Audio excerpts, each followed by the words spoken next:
For every mission, there is a right way and a wrong way. Barging thoughtlessly into combat is more often than not the latter.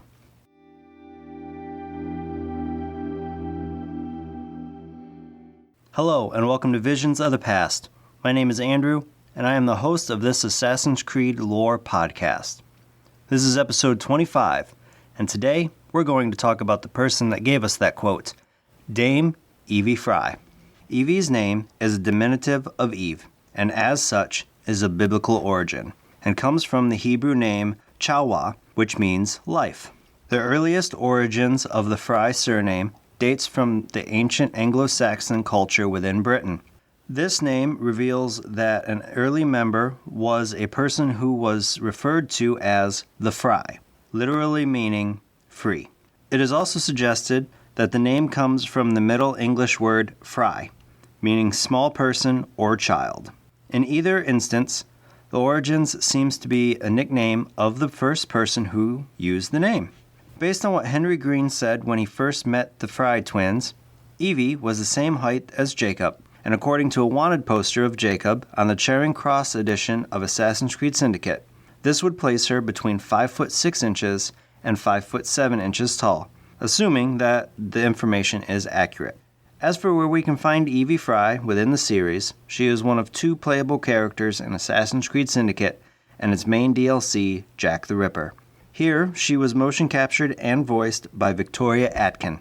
Evie is also in the novel Assassin's Creed Underworld and the comic Assassin's Creed Last Descendants, Locus. And she has an issue of Assassin's Creed The Official Collection dedicated to her. Last but not least, she has a cameo in Assassin's Creed Odyssey. Evie was born on November 9th, 1847 in Crawley, United Kingdom, 4 minutes before her twin brother Jacob to Ethan and Cicely Frye. Unfortunately, Cicely would die from complications shortly after the twins' birth, and Ethan would travel to India, leaving the twins to be raised till the age of 6 by their grandmother. In 1853, Ethan Frye would return from India and start to train his children in the ways of the assassins. Evie greatly enjoyed these lessons and would specialize in planning and research, specifically research on the Brotherhood and Pieces of Eden.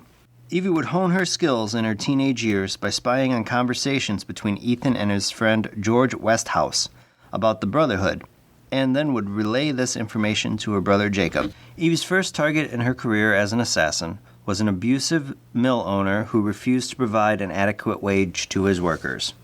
After Evie assassinated the mill owner, they would be replaced by an assassin. Early in 1868, Ethan Frye would pass from pleurisy, but that wouldn't stop the assassins from working to undermine the Templars. Weeks later, the twins would coordinate with Westhouse in Croydon to remove Templars Rupert Ferris and David Brewster. On February 10, 1868, while Jacob went to assassinate Ferris, Evie would carry out her planned attack on a Starrick & Co. train yard to infiltrate Brewster's laboratory in an attempt to recover a piece of Eden. Once she got into the laboratory, Evie would assassinate David Brewster, but he was experimenting with the artifact on a machine that would end up destabilizing, causing it to malfunction and explode, destroying the artifact. After escaping the explosion, Evie would meet with Jacob and Westhouse for a debrief on their respective missions. After the debrief, the twins would share an impatience about traveling to London to weaken the Templar presence there. Westhouse would disagree, telling the twins that the council should guide them, advice that Ethan would agree with, and to meet them back in Crawley. Evie and Jacob would be so adamant to continue their father's legacy to the point that they would hitch a ride on a train headed to the city of London. The twins would arrive in Whitechapel and seek out the local assassin leader Henry Green. It wouldn't be too long, and they would find him and find out just how far London had fallen into Templar hands. Evie would suggest that they look to recover Pieces of Eden, but while they were talking, they would run not only into Charles Dickens, but some brighter thugs. Evie would help to distract the Templars' gang to distract from chasing Henry. And after making it back to Henry's shop, the group would discuss Henry's contacts in the city, eventually meeting with Frederick Abeline, a sergeant in the Metropolitan Police Service, who would give the twins a list of blighter leaders, and then have the twins capture one of them and bringing him to justice. After capturing the man who went by the name of Dalton, the twins would meet with Clara O'Day in Babylon Alley, looking for information. Clara would give it to them in exchange for freeing children from the labor of London's factories. and eventually, the twins would be noticed by Rexford Kaylock and would be challenged for the control of Whitechapel. After Kaylock's death, the twins would take his train as their hideout and ally with Agnes McBean, who would stay on as operator of the train. After taking the train as their hideout, Henry Green would take the twins to Southwark to meet Alexander Graham Bell, hopeful that he would be able to fix the rope launcher that they took from Rexford Kaylock. While Bell would be able to get the launcher to work by removing a cracked casing, during which he would inform the assassins that he had installed new fuses in the clock tower of the Palace of Westminster for the Free Press Association, in an attempt to combat the Steric Telegraph Company. But he was unable to mend the fuses connecting the lines. For helping with the launcher, Evie would offer her services to finish this project. Bell would accept and attach the launcher to her bracer. On the way to the clock tower, Evie would casually ask what inventions Bell was working on.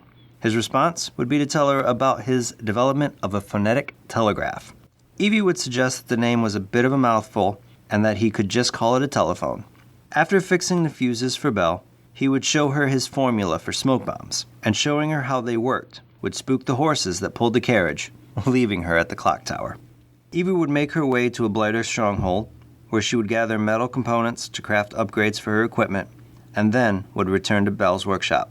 Here she would find that Bell was able to get Jacob his own rope launcher, and after returning to the train, the twins, along with Henry, would find that Agnes was talking to a businessman by the name of Ned Weinert, who would give them his business card and leave.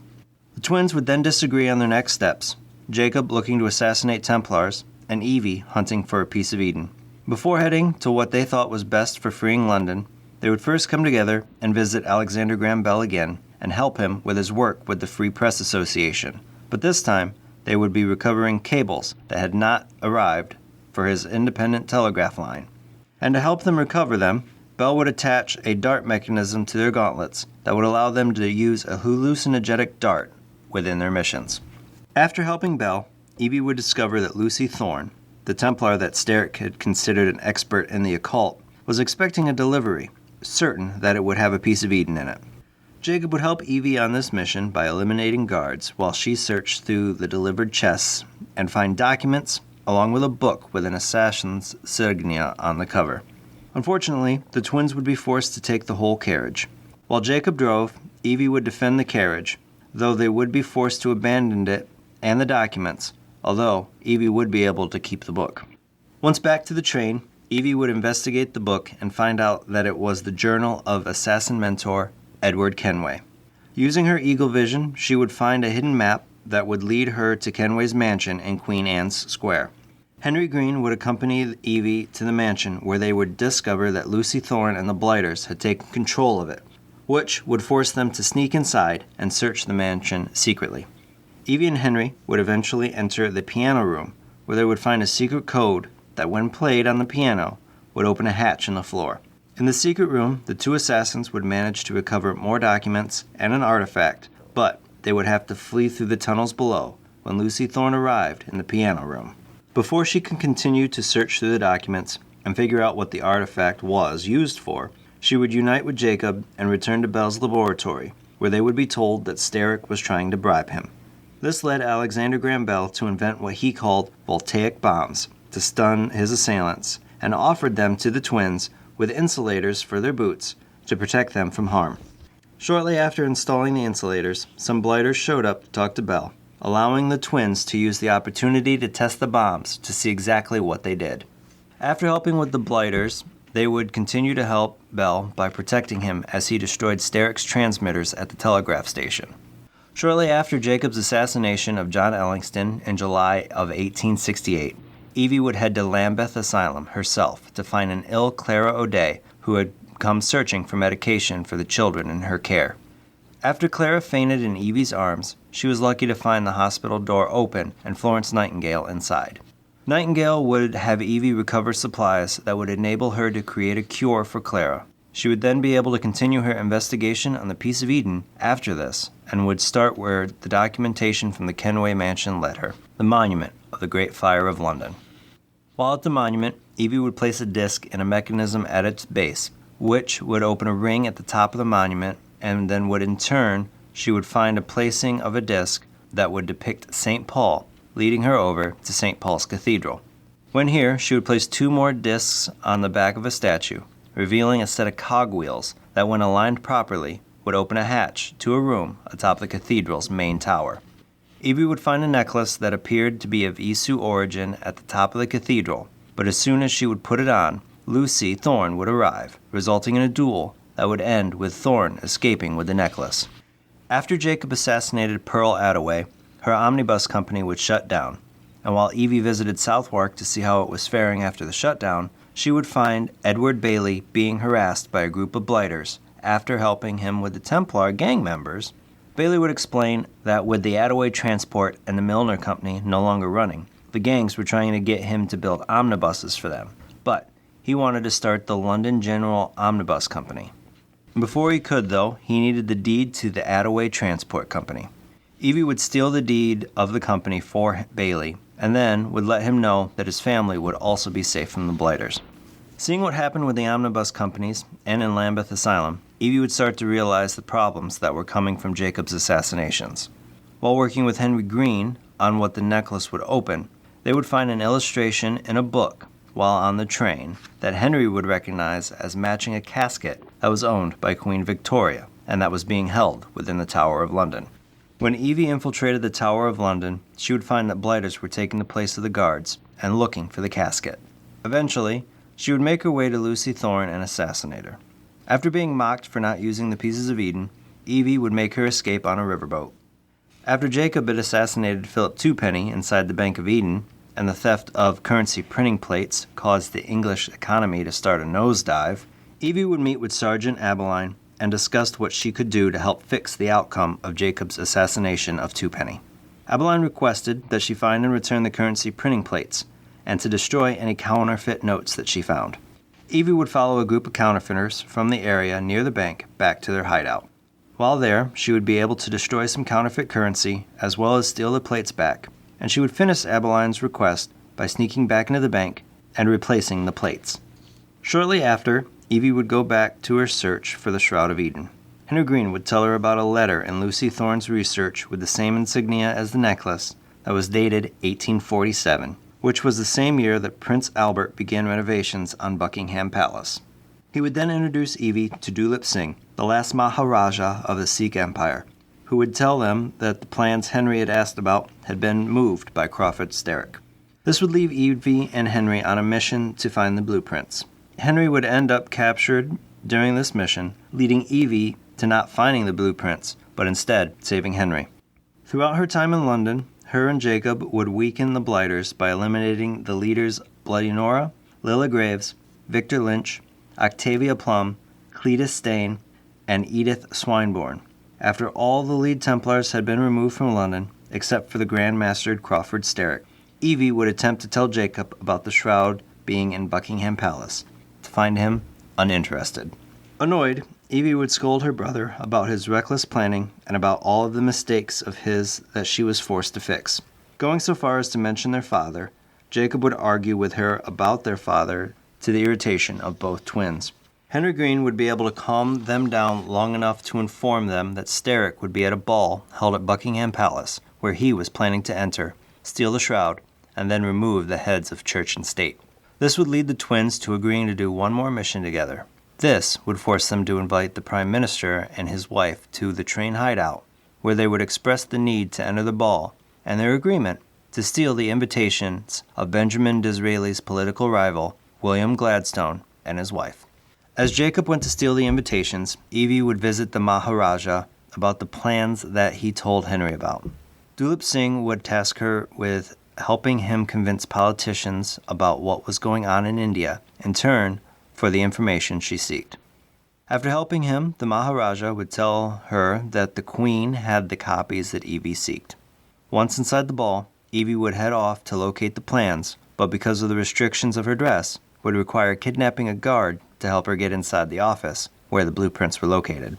On her way back to the party, Mr. Disraeli's wife, Mary Ann, would introduce Evie to Queen Victoria, who knew of what had happened with the Gladstones. Politely excusing herself to find the vault, Evie would be grabbed by Crawford Sterrick himself. Sterrick would end up having a dance with Evie, where he would explain to her that people would never change, and that when the dance was done, snipers would end her life. Jacob, though, would be able to thwart that plan, but not before Sterrick could steal the necklace key from Evie. After changing from the dress, Evie would run into the vault to save Jacob, but she would find Sterrick wearing the shroud, ready to kill him, after having activated what appeared to be an Isu defense system. A fight would ensue, but every killing blow that Jacob or Evie inflicted would see the shroud heal Crawford Sterrick. Almost defeated, Henry Green would arrive, throwing a knife at Sterrick, but joining forces, the three would be able to remove the shroud and assassinate Sterrick. After Sterrick's death, the animosity between the twins seemed to vanish, and the joy would go so far as to see Henry and Evie sharing a kiss. Shortly after leaving the vault, the three assassins would meet with Queen Victoria. As a gesture of her gratitude, she would knight the three into the Order of the Sacred Garter, and would promise to call on them for future work. After helping the Queen further the interests of the nation, Evie and Henry, now betrothed, would relocate to India, but in 1872, the pair would return to London. While there, they would be contacted by Frederick Aberline for assistance in foiling a plan of an American Templar by the name of Alice, who was trying to steal pages of the Von Eyck manuscript that was within the British Museum. They would eventually fail to stop her, even with the help of Mark Twain and a Pinkerton agent by the name of Tommy Grayling. In the following year, Evie and Henry would welcome Jacob and other British assassins looking to learn the fear tactics from the Indian Brotherhood. In 1888, Evie would be called back to London by Jacob because of the Whitechapel murders. When Evie arrived, she would talk to the now Inspector Frederick Aberline, who would inform her about Jack the Ripper and would also tell her that Jacob had gone missing. Aberline would then take Evie to the murder scene of the Ripper's first victim, Mary Ann Nichols, and inform her that the woman was not the Mary Ann Nichols that he knew. Searching the scene, Evie would find an assassin ring and figured out that the woman murdered was an undercover assassin. Evie would go to where Jacob was living and would find a picture that informed her that Jack the Ripper had learned his fear tactics in India as a member of the Brotherhood of Assassins, along with a letter that would lead her to a prostitute by the name of Nellie. After meeting with Nellie, she would inform Evie that to find Jacob, she would have to assassinate Lady Alwyn Owers.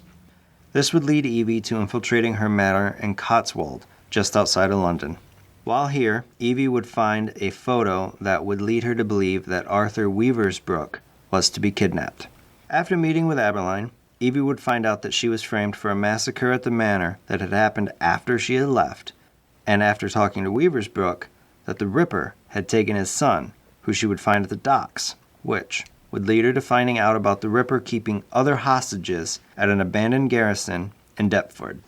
This would lead her to assassinate the chief warder, John Billingsworth, who would confirm that the Ripper was an apprentice of Jacob's.